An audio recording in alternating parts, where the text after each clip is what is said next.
Hello po.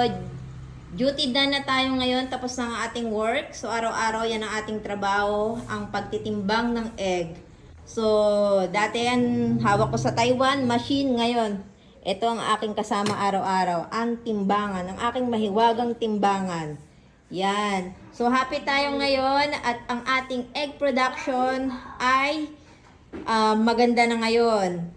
Kumbaga, back to normal na. Kasi nung nakaraan na summer, ang egg natin ay lumiit ng size, dulot ng matinding init, umurong mga itlog.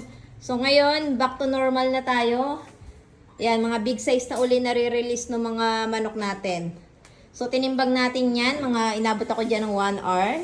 Ay, more than 1 hour. Kasi, alam niyo naman, mabusisi tayo sa pagtitimbang. So, kailangan good quality ang i-release natin ng mga white egg. So, nililinis ko po yan isa-isa. So, makikita nyo naman, puting-puti, walang madumi. Yan. So, kailangan good quality yung ibebenta natin sa ating mga customer. O, diba? So, ayan. Ito yung pinakamarami natin. Diba? Ang dami na nila. So, one year na yung manok natin.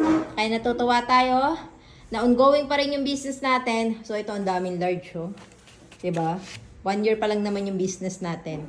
So, ayan. Puting-puti silang lahat. Malilinis. Diba?